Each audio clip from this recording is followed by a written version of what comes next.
Gimana Mbak? Ada yang bisa saya bantu? Mohon untuk tidak menyebutkan nama dan identitas dalam percakapan ini karena percakapan ini saya naikkan dalam konten YouTube. Gimana? Saya cuma mau tanya itu, kalau baru 2 bulan masih potongan, boleh bisa break nggak? Bener-bener bisa keluar nggak ya? Oh, sampean baru 2 bulan di Hong Kong. Iya, baru 2 bulan, cuman saya sudah nggak kuat. Saya nggak kuatnya mijitnya juga nggak inget waktu. Udah siang, nanti dini hari juga mijit juga. Hmm. Itu kalau mau beli kontrak bener-bener bisa keluar nggak ya? Gini Mbak, sampean baru non. Non. Terus 2 bulan udah nggak betah. Iya. Terus mau break, mau cari majikan lagi.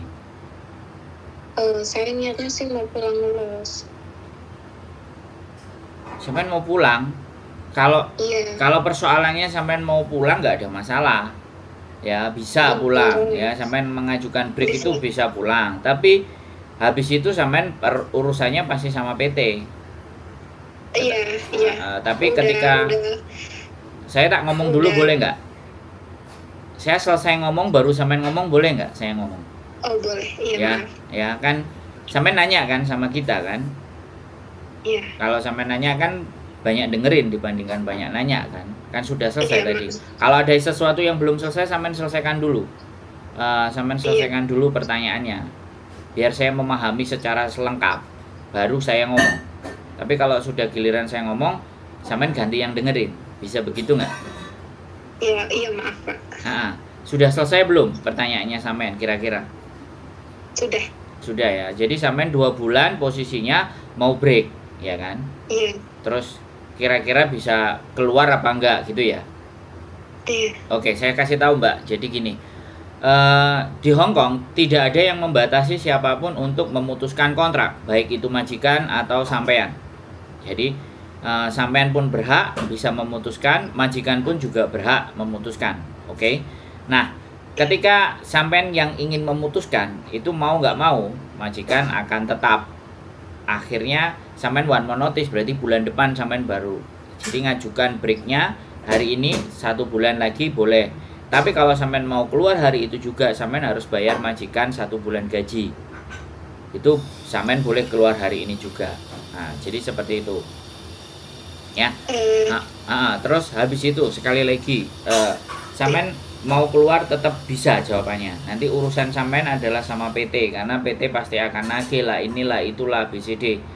Dan biasanya orang-orang yang sudah ibaratnya sudah nggak kerja itu sebenarnya tidak diwajibkan untuk membayar potongan, tapi itu kan hutang. Nah, jadi pada prinsipnya kalau sampean bertanya sama saya, jawabannya bisa. Sampean break kontrak itu bisa. Terus hak-hak yang sampean dapatkan yang jelas ya pasti tiket pulang ke Indonesia. Terus 100 perjalanan ke bandara. Karena sampean baru 2 bulan.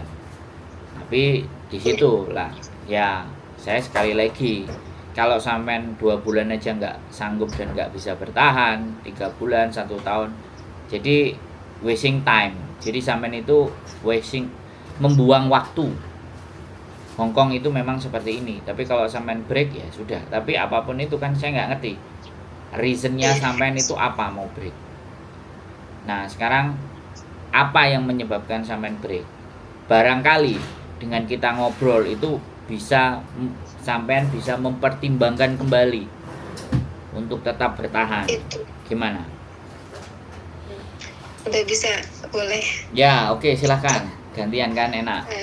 Itu karena satu majikan kan emang rata-rata mungkin majikan Hongkong kan maafan banget sih. Nah itu majikan maafan, habis itu udah perhitungan, pelit, suka nuduh nyuri juga.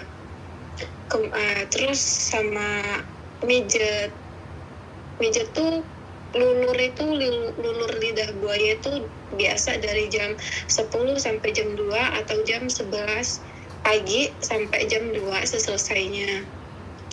Terus nanti kan biasa majikan itu pergi itu jam 7 jam 8.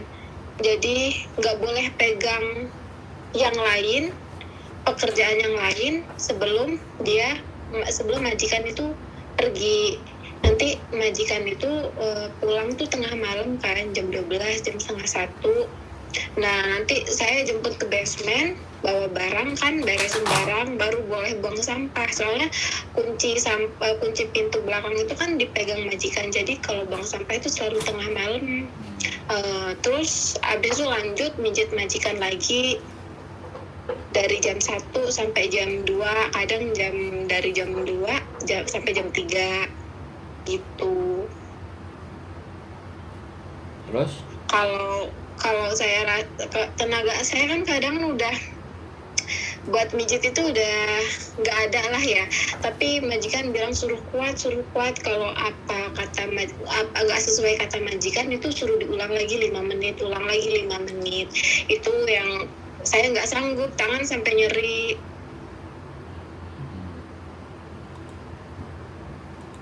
Terus oke, lanjut. Udah sih itu aja. Saya rasa saya nggak kuat kerja di sini, makanya saya mau beri kontrak. Sampean sudah ngomong sama agent belum? Belum, saya takut. Soalnya takut tembus ke majikan, saya takut dikerjain. Sampean bisa ngomong nggak bahasa Kantonis? Enggak, majikan orang Indonesia, tinggal sendiri. Sampean ngomong aja. Sampean ada sesuatu yang sampean sakit, sampean menolak. Sesuatu yang nggak bisa ingin sampean kerjakan, bilang aja nggak bisa dikerjakan. Udah boleh ngomong belum? Iya.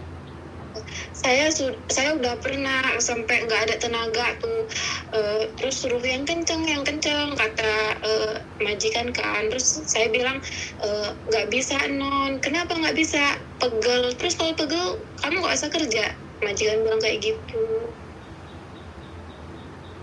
Makanya saya nggak sanggupnya di mijitnya aja sih, udah lama berdiri, terus nggak inget waktu juga, udah siang nanti lanjut ke dini hari. Itu tiap hari tanpa jeda ya, maksudnya tanpa libur gitu, harus, itu wajib. Soalnya majikan bilang lebih baik dia nggak makan daripada nggak pijit sama lulur. Sambil pup, maksudnya kan majikan masih sehat ya Pak, majikan masih sehat, bukan orang jompo gitu loh. Sambil pup juga masih tetap lulur, masih tetap mijitin dia gitu loh. Sambil dia bilang selalu nggak ada waktu buru-buru. Jadi saya kalau lulur dia tuh sambil jongkok ngikutin kaki dia gitu loh. Soalnya setiap kaki 5 menit, kaki kanan 5 menit, kaki kiri 5 menit, lutut kanan, lutut kiri, jari-jari tangan kanan, tangan kiri. Pokoknya semuanya serba 5 menit. Itu yang buat nggak kuatnya sih di situ sih. Gini ya Mbak, aku sih nggak kepingin sampai nyerah ya. Iya. Aku mau nyari solusi. Makanya kita lapor, sampean bisa membuktikan perbuatan mereka terhadap sampean yang kayak gitu, nyuruh semuanya, mendokumentasikan. Kira-kira sampean bisa apa enggak? Kalau memang nggak bisa, oke lah. Saya nggak berani Pak. Soalnya begini loh, per kasusnya memang itu semuanya pasti awalnya adalah nggak berani. Nah, dengan ketidakberanian itu tuh artinya sampean itu membuang waktu yang sudah ada. Karena memang di sini itu, apalagi nih majikan orang Indonesia, harusnya sampean cukup berani. Kalau nggak berani berarti harus ngasih dukungan semangat supaya sampean jadi berani. Jadi kalau toh pun ibaratnya sampean mau dikeluarin, itu bukan keinginan sampean mau keluar, tapi mereka menginterminate karena mungkin tidak sesuai. Tapi kalau sampean sudah memilih bahwa sampean yang sudah nyerah, dan ini sebenarnya kita bisa loh bikin mediasi untuk memperkarakan agar supaya dia bisa lebih baik, atau kalau tidak, paling tidak kan, kalau memang dia tidak bisa memenuhi apa yang kita mau, ya sudah kan, artinya majikan yang akan mengeluarkan sampean gitu loh. masih bisa ini sebenarnya. Nah, cuman masalahnya kembali lagi ke mental sampean antara berani dan tidak. Kalau sampean sudah ngomongnya nggak berani, sudah milih mundur, tidak mau bermasalah dengan hal ini, ya aku nggak bisa berjuang lebih gitu loh Mbak. Iya kan? Iya. Ya. Kalau sampean mau break ya udah, surat terminate kontrak ajukan ke majikan, bulan depan selesai. Nah, sampean harus tahan di 1 bulan, ketika sampean keluar nanti majikan akan berbuat seperti apa. Nah, itu sampean yang jelas pasti akan terjadi sebuah kekecewaan. Tapi kalau sampean berani ngomong, aku ini capek, ini aku ya butuh istirahat, aku butuh tidur, ABCD, nggak semuanya pasti kayak gini, semuanya. Nah, sampean harus juga memahami bagaimana aturan kontrak. Wong sampean break aja tadi nggak ngerti, berarti kan sampean benar-benar tidak paham dengan kontrak pekerjaan di Hong Kong itu seperti apa, ya kan? Iya. Nah, kalau itu tidak mengerti kan ini sesuatu yang ya gimana kita membantu seseorang yang tidak mengerti. Minimalnya kalau sampean tidak mengerti, ya sampean berani dulu. Ayo kita bawa ini untuk berperkara, artinya untuk agar bisa dibicarakan secara baik gitu. Bagaimana solusinya? Kalau sampean butuh orang penengah itu ada. Kita ada KJRI, kita ada NGO. Tinggal sampean mau apa enggak. Pertanyaan saya di situ. Kalau sampean mau, maka saya akan menyarankan sampean yang pertama bisa datang ke KJRI, yang kedua sampean bisa datang ke teman saya. Teman saya yang bisa menangani gitu. Kenapa? Udah bisa ngomong belum Pak?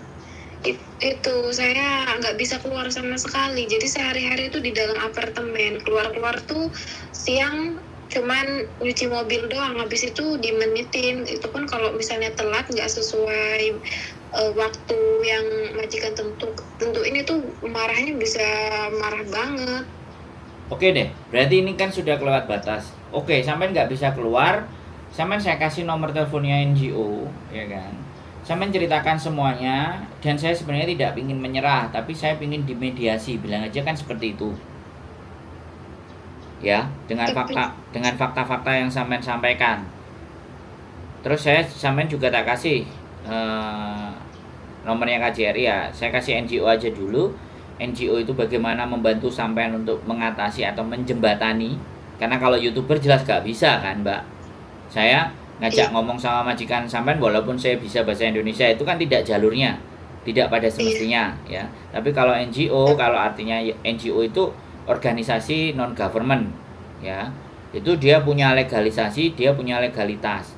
Ataupun KJRI yang bisa memanggil agennya ya, mempertanyakan ke agennya, anak ini diapain, anak ini bagaimana, pekerjaannya seperti apa, itu KJRI bisa melakukan itu. Iya. Jadi sampean sebaiknya, saran saya sekali lagi nih, jangan menyerah dulu.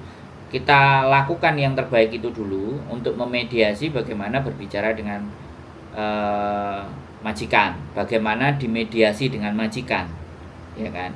Artinya agar agent yang bisa jadi jembatan, seperti itu. Karena kelihatannya sampean sudah sangat lelah sekali gitu, dan nggak ada libur. Iya, nggak ada libur sama sekali, nggak boleh keluar sama sekali, nggak boleh ketemu orang sama sekali. Nah itu salah kalau nggak boleh libur.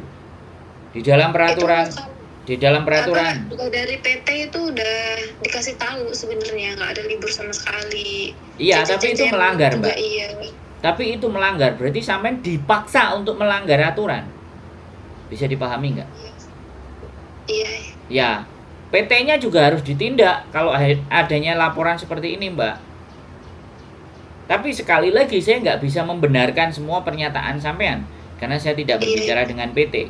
Tapi dari apa yang sampean sampaikan, saya tidak bisa benar-benar apakah sampean play victim, hanya ngerasa sampean yang sakit atau bagaimana. Sekali lagi saya nggak mau itu, tapi saya cuma ingin ayo fight gitu loh.